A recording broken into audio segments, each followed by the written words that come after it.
Emmanuel Macron a tweeté « Nous y sommes » après son discours à l'intérieur de Notre-Dame de Paris.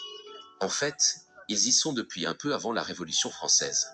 Georges-Louis Leclerc de Buffon est franc-maçon et a fait installer le sol en damier de Notre-Dame de Paris en 1771. Aujourd'hui, les francs-maçons signent une fois de plus leur accaparement. Vous pouvez penser que c'est du complotisme ou des coïncidences. Il y a 12 ans, on retrouvait ce même pion du pouvoir, le contraste et du bronze avec la pierre. Anne Hidalgo, aux côtés des francs-maçons. Et voilà ce qu'il prévoyait pour le damier de Notre-Dame de Paris. Mesdames et messieurs, citoyennes et citoyens, au nom du Grand Orient de France, il faut que je vous dise, pour avoir voté et nommé cette place de la laïcité, évidemment, les francs-maçons ne sont pas les propriétaires ni même les fondateurs. Que s'inscrit cette autre révolution ô bien discrète et que l'on sait mettre à sa juste mesure de la mutation idéologique qui fait qu'en 1877, le Grand Orient de France est la première institution à se laïciser et à dire que l'on peut croire ou ne pas croire avant d'en arriver à la loi de 1905.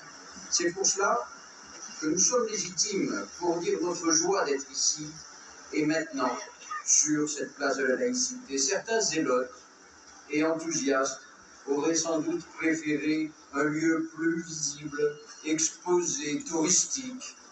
Pourquoi pas le parvis de Notre-Dame, qui porte maintenant le nom d'un pape? Mais nous laissons à d'autres le désir de se montrer, de paraître.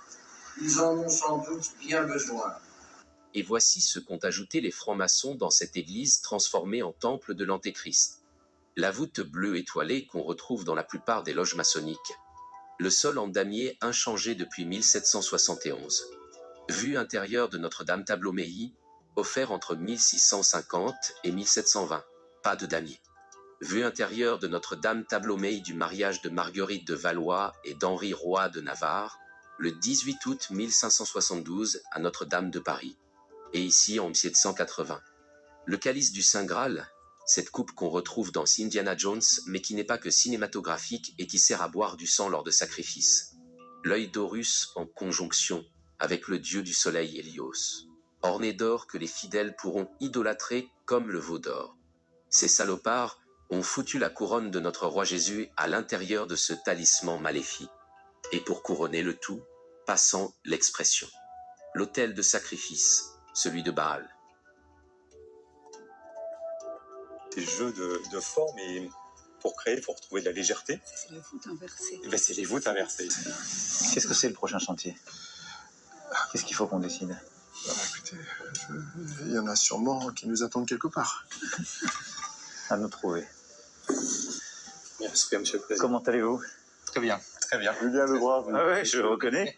Toute la famille va bien, l'entreprise va bien? Toute la famille va bien, la grande famille. J'ai encore le manteau. Hein. Vous vous souvenez de ça? Bah, je le mets. Je vous l'offre. Oh, ça me touche Voilà. beaucoup. Et ça, c'est comme ça qu'on a... Alors,